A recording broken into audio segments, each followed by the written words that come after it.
Hi guys, my name is John. So I'm a kind of aspiring violinist. I'm not like really a professional to do this, but like I think I can like share some like practice, not practice like vibrato tips for like practicing vibrato maybe. And like I want you to emphasize on like that the thumbnail or whatever. It's just a tips. So like I'm assuming that you've already like watched all the other videos maybe, like other people's videos on like advices on vibrato. I'm just like giving out some tips on like my experience on learning vibrato. It's like I just learned vibrato like maybe 2 years ago when I started learning vibrato, and I've also come across multiple challenges on learning vibrato.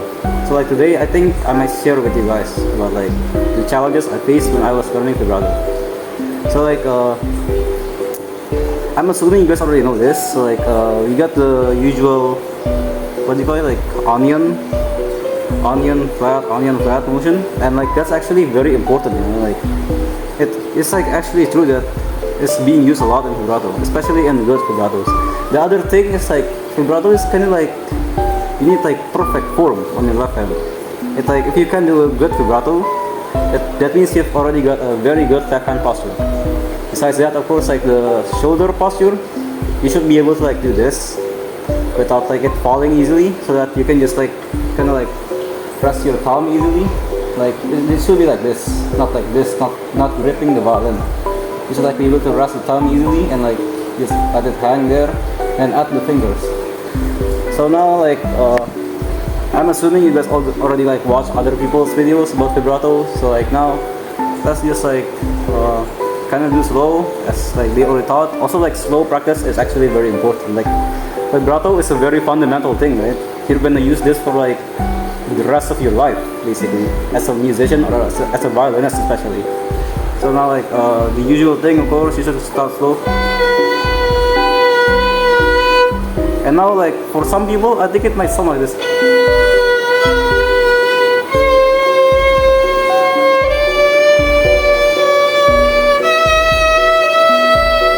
And you know, like mine also kind of sounded like that too, like that. But you know, like one thing that I found, like I've tried searching for this on YouTube, I never found it, but like I just realized it by myself.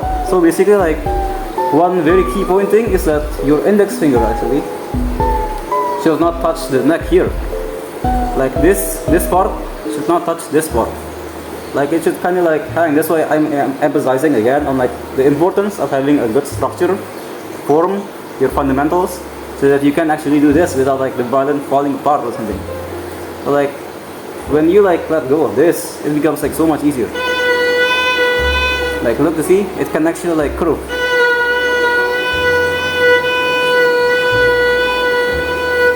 Can you gradually like build up the tempo?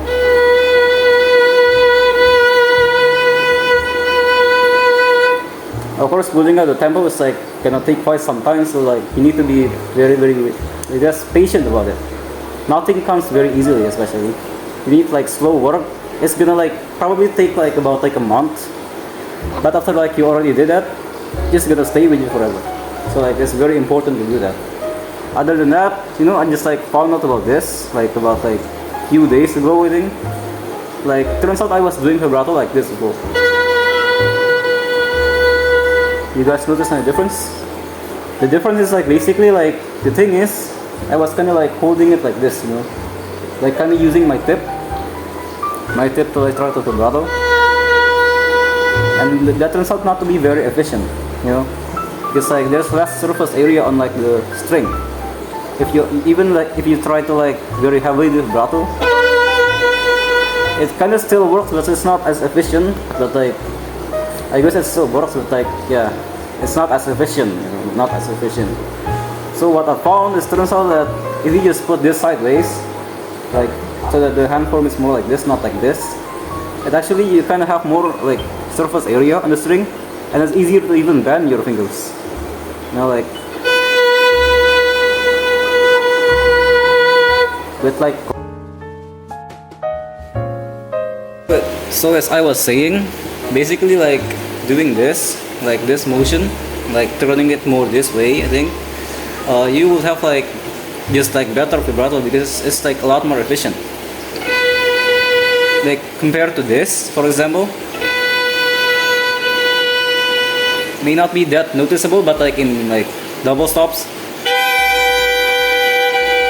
it's not doing much, right? Because like it's like this. But if you like twist it more this way, using like more the sides, like these two things, I mean like these things, not like just the tip over here, but like also these things, it's gonna be a lot easier. Or like the Bach Adagio.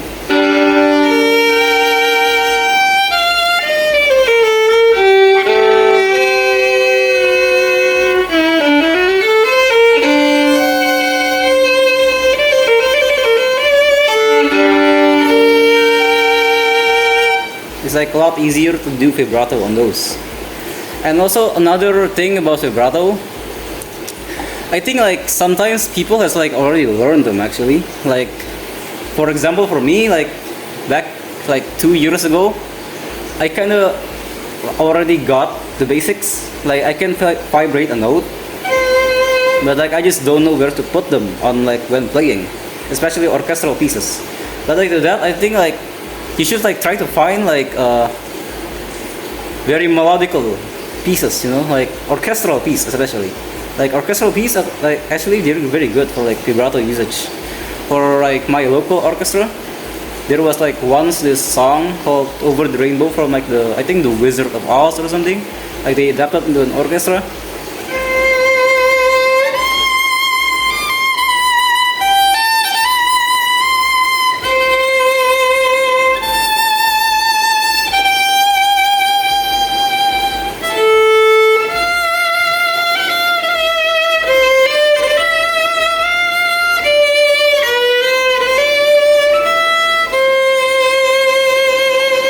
And many other pieces like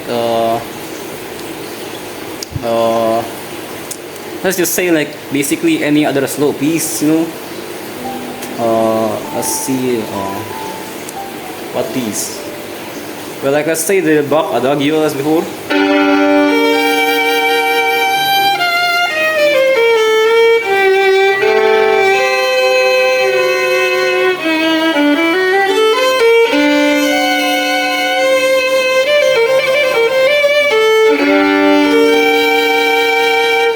Like that, you know, just got to like find, I guess you can find on Google maybe some like slow orchestral pieces and like apply those that you've already learned into like those things, because like it actually can sound beautiful in that.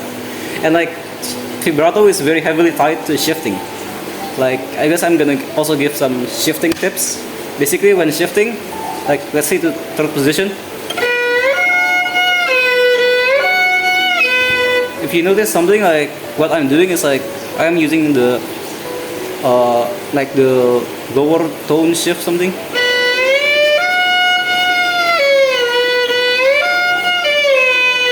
Like it's almost like present in any kind of shifts basically. Like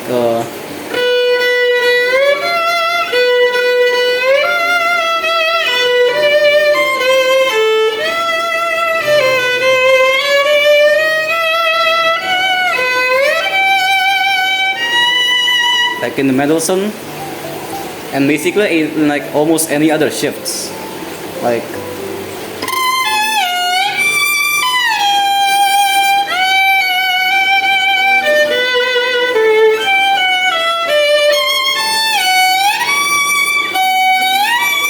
you see that.